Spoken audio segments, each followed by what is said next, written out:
How Bidenomics led to the most expensive Thanksgiving ever.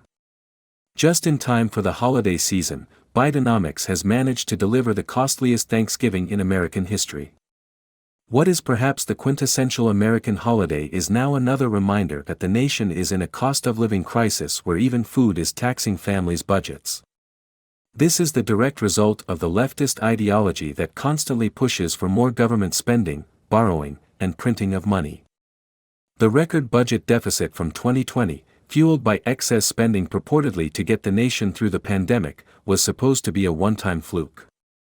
If the Biden administration had simply allowed COVID-era spending to expire, federal expenditures would have plummeted, so much so that there'd be a balanced budget today. Instead, the big spenders piled on, at taxpayer expense. By perpetuating multi-trillion-dollar deficits and printing money to pay for the profligacy, the government created a cornucopia of disaster: 40-year high inflation, a banking crisis, massive losses across 401k retirement plans and pension funds, plummeting homeownership affordability, a collapse of savings, an explosion of consumer debt, and falling real, meaning inflation-adjusted, earnings. While that's clearly a legacy of failure, such a macro-level assessment doesn't necessarily bring home the impact of Bidenomics on the American family. So, let's see how the leftist agenda of the last 2.5 years has increased the price of your Thanksgiving dinner, compared to when President Biden took office. With turkey prices up 29%, many families might choose to downsize the centerpiece of their meal this Thanksgiving. The mashed potatoes aren't as bad, but have still risen in price by about 13%. And that's only a third of the increase for stuffing, more than 35%. If you're planning on enjoying rolls with your dinner, or accoutrements like cranberry sauce or gravy, you'll shell out an extra 26% for any of those. Making cornbread or a corn casserole. The yellow maize costs about 20% more under the Biden administration, so be prepared to pay extra or make less. If you and your family opt for a green bean casserole instead, or maybe candied yams, sweet potatoes, or roasted carrots, it's even worse. Prices for all of those are up more than 27%. Don't expect any relief when it comes to dessert. The price of pumpkin pie is also up more than 27% too. Altogether, the bill this year for your Thanksgiving meal with your family is 26% higher than when Mr. Biden took office. That's significantly worse than the official 17% increase in overall prices seen in the Consumer Price Index. For the millions of Americans who are already drowning in credit card debt and working multiple jobs to try and make ends meet, they have no good choices this Thanksgiving, and we're not even talking about unlikable in-laws. To save money, people may have to invite fewer guests, make less food, or choose less expensive options than their traditional fare.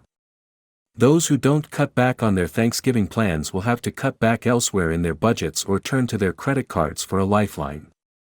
With interest rates on those credit cards at a record high and balances already exceeding $1 trillion, more debt is the last thing American families need right now, and it's sad to think this is how some people will need to finance their holidays.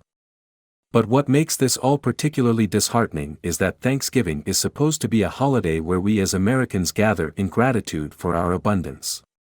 Instead, many Americans will spend the holiday stressing over how to pay their bills.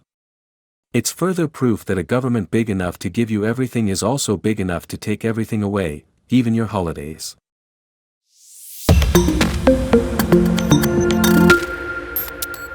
How Bidenomics led to the most expensive Thanksgiving ever. Just in time for the holiday season, Bidenomics has managed to deliver the costliest Thanksgiving in American history.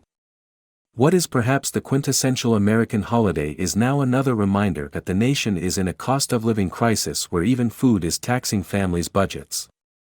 This is the direct result of the leftist ideology that constantly pushes for more government spending, borrowing. Virginia Gov. Glenn Youngkin's exaggerated demise. Conservatives should know better. The Washington Post called it a disastrous night. In the 2 weeks since the election, media outlets on the left and right have announced with the glee of children on Christmas morning that Virginia Governor Glenn Youngkin had met some terrible political end. Fox News anchors called the losses an epic failure for the governor. Politico screamed, Glenn Youngkin's white knight era is over. Even a week later, the Associated Press exclaimed, GOP election losses in Virginia are likely to quiet the presidential speculation about Governor Youngkin. A Newsweek headline blared, Glenn Youngkin's devastating loss in Virginia sparks wave of jokes, mockery. That's right. Apparently, holding Democrats to razor-thin majorities in the legislature in a state that hasn't voted for a Republican presidential nominee since 2004 is devastating. Even conservative outlets joined in on the epitaph writing, driving the perception that the 2023 election was a total disaster for Virginia Republicans. At a time when Washington politics seems one step removed from pistols at dawn, some history and perspective are instructive to ensure we cultivate higher caliber leadership. Mr. Youngkin's supposed Waterloo resulted in Democrats having just a one-vote majority in each house of the Virginia General Assembly. The GOP missed keeping control of the state Senate by less than 2,000 votes. Republicans won in 13 districts. President Biden won in 2020 and in 7 districts where a congressional Democrat won in 2022. Unlike party leaders who claim they'll strenuously campaign and raise money for candidates, then vanish when the going gets tough, Mr. Youngkin appeared at more than 100 events in the closing months of the campaign. His political action committee raised and spent some $14 million for this year's contests despite the risks. Political pile-ons that are divorced from reality are a disturbing trend in our politics, and conservatives shouldn't play into them. Politics has always involved kicking the other guy when he's down, but the best way to self-destruct as a party is for Republicans to take their lead from the talking heads and social media trolls who dig political graves for officials who are very much alive. Imagine if, when Ronald Reagan was governor of California, his political obituary was written when Republicans lost seats in 1970 and again in 1974. He dealt with Democratic majorities all 8 years he was governor. As California governor, he faced a recall pushed by organized labor, and in 1973, his referendum to make it harder to raise taxes failed at the ballot box. None of it stopped him. As venerable Reagan biographer Craig Shirley is fond of reminding us, before politics, the nation's 40th president made 56 movies in Hollywood. Some were good, and some were terrible. Reagan had grown a thick skin long before his name ever appeared on a ballot.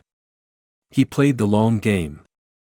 The left in this country has such a shallow bench that it now includes prominent socialists such as Senator Bernie Sanders, has-beens like Hillary Clinton, and Kamala Harris, the most unpopular vice president in history. Gavin Newsom, Democrats' golden boy from the Golden State, presides over the homelessness capital of the nation, from which taxpayers are fleeing at a higher rate than anywhere else. Let them eat their young. Conservatives should know better. No serious observer in the run-up to 1980 said Reagan was unelectable or that his career was over because he lost a few seats in the state legislature years earlier. Nobody credible signaled the end of Reagan because he had to negotiate with Democratic majorities. In fact, the rough and tumble of both Hollywood and California politics likely helped make him the strong leader of the conservative revolution that changed the world. John Sears, Reagan's campaign manager, once said that politics is motion. Ronald Reagan stayed in motion, and my guess is that so will Glenn Youngkin, driving a broadly popular agenda focused on growing the economy, regulatory reform and education, among others. He can stay in motion after he leaves office in January 2026. Reagan gave speeches, wrote columns, and had a radio show, all things that kept him relevant. Will Mr. Youngkin be the next Reagan? Who knows? But at a time when the GOP has lost or underperformed 4 elections in a row, maybe Republicans and conservatives should take a longer view of politics than the trolls on X.